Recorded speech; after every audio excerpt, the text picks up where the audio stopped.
नमस्कार दोस्तों। स्वागत है आप सभी लोगों का मेरे YouTube चैनल ज्ञान जीके पर।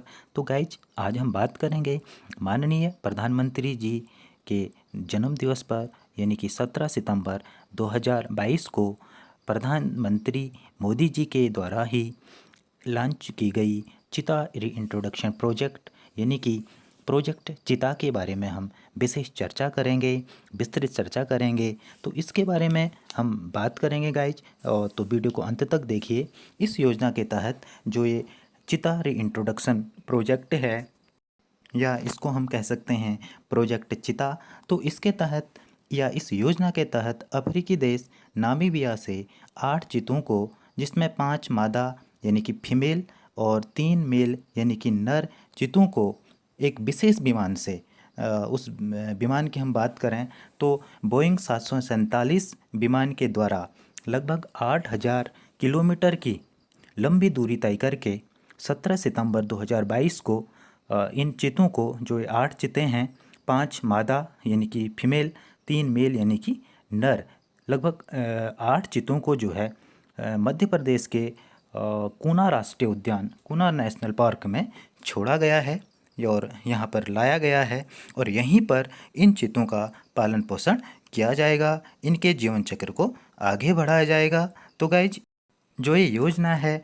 जो इस योजना के तहत चीतों को अफ्रीकी देश नामीबिया से भारत लाने के लिए जो बात कही गई थी, राष्ट्रीय बाघ संरक्षण प्राधिकरण एनटीसीए के द्वारा, या एनटीसीए की 19वीं बैठक में ये चर्चा की गई थी और फैसला लिया गया था कि अफ्रीकी देश नामीबिया से लगभग 8 बाघों को भारत में लाया जाएगा, जिसको मध्य प्रदेश के नेशनल पार्क कुना नेशनल पार्क यानी कि कुना राष्ट्रीय उद्यान में छोड़ा जाएगा। इसके लिए गाइज जो बजट आवंटित किया गया था, जो धनराशि अवमुक्त की गई, जो बजट अवमुक्त किया गया था, लगभग 96 करोड़ रुपए इस योजना के लिए पारित किए गए थे। 96 करोड़ की धनराशि इस योजना को सफल बनाने के लिए अवमुक्त किए गए थे, आवंटित किए गए थे। और एक अन्य कंपनी है जिसने इस प्रोजेक्ट को हेल्प करने के लिए, इस योजना का समर्थन करने के लिए लगभग 50 करोड़ रुपए की धनराशि दी गई थी। ये कंपनी है इंडियन ऑयल। एक रिपोर्ट के अनुसार ये जानकारी प्राप्त हुई है कि लगभग 50 करोड़ की धनराशि इंडियन ऑयल ने इस प्रोजेक्ट का समर्थन करने के लिए दी है। तो गाइस अब आगे बात कर लेते हैं कि इन चीतों को, जो ये चीते 8 चीते जो है नामीबिया यानी कि अफ्रीकी देश से लाए गए हैं, इनकी ज़रूरत क्यों पड़ी? क्योंकि गाइज हमें पता है कि भारत सरकार के द्वारा आधिकारिक रूप से सन 1952 में चीतों को जो है, जो चीतों की प्रजाति थी, उनको विलुप्त घोषित कर दिया गया था, यानी कि इस प्रजाति को घोषित कर दिया गया था, एक्सट्रीम प्रजाति में इसको लाया गया था। तो इससे हम कह सकते हैं कि लगभग 70 सालों के बाद भारत में फिर से चीतों की वापसी हुई है, जो एक भारत के लिए अत्यंत महत्वपूर्ण और खुशी की बात है। तो गाइज आगे बात कर लेते हैं। जो इस योजना को भारत सरकार से जो अप्रूवल मिला था, जो मान्यता मिली थी या जो मंजूरी मिली थी, वो जुलाई 2020 में मिली थी कि बाघों को जो है अफ्रीकी देश नामीबिया से भारत लाया जाएगा और उन्हें मध्य प्रदेश के कुना नेशनल पार्क, कुना राष्ट्रीय उद्यान में छोड़ा जाएगा। तो गाइज आगे हम बात करते रहें थोड़ा बहुत चीतों के बारे में, चीतों की इम्पोर्टेंस के बारे में और चीतों की प्रजातियों के बारे में। तो गाइज थोड़ा बहुत चीतों के प्रकार के बारे में जान लेते हैं। जो ये चीते हैं गाइज, इनको जो है बड़ी बिल्ली कुल के जानवर माना जाता है। बड़ी कुल की बिल्ली की प्रजाति मानी जाती है, जिसकी एक प्रजाति का नाम है एसिनोनिक्स जुबेटस। इस प्रजाति के ये चिता पाए जाते हैं। और ख़ास बात एक चिता की हम बता दें तो गाइज, जो स्तन में पाए जाने वाले यानी कि स्तनपाई जो जानवर हैं, जो स्तनधारी जो जानवर हैं, उनमें सबसे तेज़ दौड़ने वाला जो जानवर है अब तक का, वो चिता माना जाता है, जिसकी स्पीड यानी कि जिसकी जो चाल है, जो गति है दौड़ने की या चलने की, लगभग 128 किलोमीटर प्रति घंटा की रफ्तार से चिता जो है दौड़ सकता है। जो चिता की जो चाल होती है 128 किलोमीटर प्रति घंटा। तो पृथ्वी पर पाए जाने वाले जितने भी स्तनपायी जानवर हैं उसमें सबसे तेज दौड़ने वाला जो जानवर है उस वो चीता है। तो गाइज इसके बाद थोड़ा और चर्चा कर लेते हैं। चीता जो है दो प्रकार के यानी कि दो भागों में हम इनको विभाजित कर सकते हैं। एक एशियाई चीता होते हैं गाइज और दूसरे अफ्रीकी चीता। जैसे कि नाम से ही हमें पता चल रहा है कि एशियाई चीता यानी कि एशियाई क्षेत्रों में ही जो चीते पाए जाएंगे उनको एशियाई चीता कहा जाएगा, और जो अफ्रीकी चीता होते हैं और जो अफ्रीकी क्षेत्र में ही पाए जाते हैं उनको अफ्रीकी चीता कहा जाता है। गाइज अगर हम इनकी जो स्पीड की बात करें, जो दौड़ने की चाल की बात करें, तो लगभग 128 किलोमीटर प्रति घंटा ही होती है। दोनों की लगभग बराबर ये जो दौड़ने की या जो चाल होती है, जो स्पीड होती है, बराबर होती है। और इसमें एक थोड़ा सा जो अंतर आता है, तो गाइज एशियाई चीता थोड़ा छोटा होता है बजाय अफ्रीकी चीता के बारे के उसमें। तो हम कह सकते हैं कि अफ्रीका चीता अपेक्षाकृत बड़ा होता है एशियाई चीता के।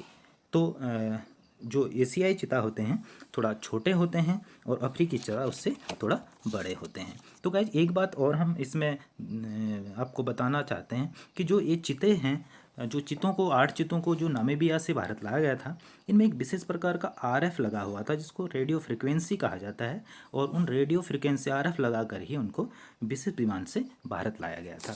तो गाइज आगे बात करते हैं इन चीतों को लाने से जो लाभ होंगे और जो महत्व है इन चीतों को भारत में लाने का वो क्या है, इससे क्या फ़ायदा होगा। और अगर हम इतना जो है इतना बजट खर्च करके इन चीतों को भारत ला रहे हैं तो इसका उद्देश्य एक बहुत बड़ा उद्देश्य होगा, इससे क्या महत्व होगा, तो थोड़ा बहुत उसके बारे में भी चर्चा कर लेते हैं। सबसे पहले बात आती है गाइज, जो महत्व की बात आती है, जो इम्पोर्टेंस की बात आती है, जो फायदे की बात आती है, तो सबसे पहले जैव विविधता संतुलन यानी कि बायोडाइवर्सिटी को काफ़ी हद तक ये चीता संतुलित करेंगे। उसके बाद बात करेंगे खाद्य श्रृंखला, फूड चेन को मजबूत करने में जो चीते होते हैं काफ़ी महत्वपूर्ण भूमिका निभाते हैं। और क्योंकि जो चीते होते हैं वो शेर शिकारी होते हैं, टॉप जो शिकारी होते हैं फूड चेन में वो चीते ही होते हैं, इसलिए फूड चेन को काफ़ी हद तक या कहें कि पूरी तरह संतुलित करने का काम करेंगे। इसके बाद गाइज बात करें फाइनेंशियल या वित्तीय या आर्थिक फायदे की, तो जो इको टूरिज्म है इसको भी इससे बढ़ावा मिलेगा, साथ ही टूरिज्म को बढ़ावा मिलेगा। और पर्यटन जो एक बहुत बड़ा भारत में स्कोप है पर्यटन का, उससे भी उसको भी इसको बल मिलेगा इस योजना से। और स्थानीय लोगों को स्वरोजगार या रोजगार की संभावनाएं भी इन चीज़ों से बढ़ जाएगी, इस योजना से बढ़ जाएगी। इसके अलावा गाइज सबसे बड़ी बात ये है कि जो चीते लाए गए, इनके लाते ही भारत दुनिया का एकमात्र ऐसा देश बन गया है जहां बड़ी बिल्ली प्रजाति की 5 प्रजातियां उपलब्ध हैं या पाई जाती हैं। भारत के अलावा किसी अन्य देश में अभी तक जो बड़ी बिल्ली प्रजाति की 5 प्रजातियां होती हैं, जो प्रजातियां होती हैं गाइज, एक उसमें चीता, शेर, बाघ, तेंदुआ और हिम तेंदुआ, ये 5 प्रजातियां बड़ी बिल्ली प्रजाति की होती हैं। अब तक केवल भारत में ही ये पाई जाती हैं। इसके अलावा विश्व के किसी भी देश में बड़ी बिल्ली प्रकार की ये 5 प्रजातियां उपलब्ध नहीं हैं। ये भी हमारे लिए एक गर्व की बात है, हमारे देश के लिए गर्व की बात है कि हमारे देश में अब इन चीतों को आते ही 5 प्रकार की जो प्रजातियां हैं बड़ी बिल्ली प्रजाति की वो उपलब्ध हैं। इसके बाद गाइज एक ताज़ा रिपोर्ट के अनुसार दुनिया भर में बाघों की संख्या चीतों की संख्या बहुत कम बच गई है। लगभग अगर हम पूरे विश्व में बात करें, दुनिया भर की बात करें, तो मात्र 7,100 चीते ही शेष बचे हुए हैं। एक रिपोर्ट के अनुसार ये जानकारी आपके साथ साझा करी जा रही है। 7,100 चीते ही अब बचे हुए हैं। तो हमारे लिए एक ऐतिहासिक दिन मैं कहूँगा है कि इस योजना से भारत में अनेक लाभ होंगे और फिर से जो 70 साल का चीतों का सूखा था वो फिर से यहाँ पर देखने को मिलेगा। सूखा ख़त्म होगा और फिर से भारत में प्राचीन काल में जितने भी चितों का जिक्र मिलता है, क्योंकि गाइज प्राचीन काल से ही भारत में चिते उपलब्ध थे। तो गाइज अब आगे बात कर लेते हैं इन चितों का विलुप्ति होने का कारण क्या था, इस प्रजाति का एक्सट्रीम घोषित करने का क्या रीजन रहा, किन कारणों से ये विलुप्त हुए। तो सबसे पहले गाइज जो सबसे बड़ा एक वो कारण माना जाता है, जो रीजन माना जाता है, वो शिकार माना जाता है। क्योंकि प्राचीन काल में जो राजा महाराजा थे वो शिकार करने के बड़े शौकीन हुआ करते थे, और शौकिया तौर पर भी जो है राजा महाराजा शिकार किया करते थे। तो उससे भी जो है बाघों की जो संख्या है, या चितों की चितों की हम बात कर रहे हैं, चितों का भी जो संख्या है वो काफ़ी घटती रही। और मुग़ल काल में हम गाइज बात करें तो अकबर एक ऐसे राजा थे जिन्होंने चितों का शिकार करना बहुत पसंद था। तो उनके द्वारा भी उनके शासनकाल में भी जो है चितों का बहुत ज़्यादा मात्रा में शिकार किया गया था। तो गाइज दूसरा कारण अगर हम बात करें, जो चितों के जो प्राकृतिक आवास हैं उससे छेड़खानी, पेड़ों का कटान और आबादी का बढ़ना भी चितों के लिए एक खतरा साबित हुआ, और धीरे धीरे जो है इनकी संख्या घटती गई और इनके प्रजनन में भी कमी आती रही। तो इससे भी चितों की जो संख्या है उसमें भारी गिरावट आती रही। तो धीरे धीरे जो है चिते जो है हमारे देश से विलुप्त होते गए।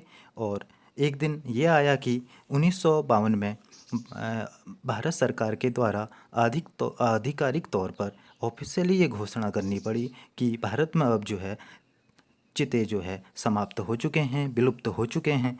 तो इस प्रजाति को विलुप्त घोषित कर दिया गया। तो गाइज आगे हम बात करें चितों के प्राचीन बारे में, तो भारत में प्राचीन काल से ही जो है चिते मौजूद थे, जिसका पहला उदाहरण 1550 में रिकॉर्ड किया गया था। चितों को पकड़ने का जो पहला मामला रिकॉर्ड किया गया था लगभग 1550 ईस्वी में किया गया था। तो गाइज आज से कुछ सालों पहले तो जयपुर में जो है चितों को भी पाला जाता था, तथा कुछ साल पहले तक जो है जयपुर राजघराने के लोग चितों को पाला करते थे और उनकी देखरेख करते थे। तो गाइज अगर हम इस प्रोजेक्ट को सफल बनाते हैं तो सफल बनाने के लिए सभी लोगों का जो है इसमें सहयोग रहना चाहिए। अगर सहयोग रहेगा और भारत सरकार के द्वारा भी जो है इनके लिए कुछ नियम कानून बनाए जाएंगे कि जिससे इन चितों की प्रजाति बढ़ती रहे, चितों की संख्या में वृद्धि होती रहे, और हमें जो है जो 70 साल का जो चितों का सूखा था वो फिर से देखने को ना मिले।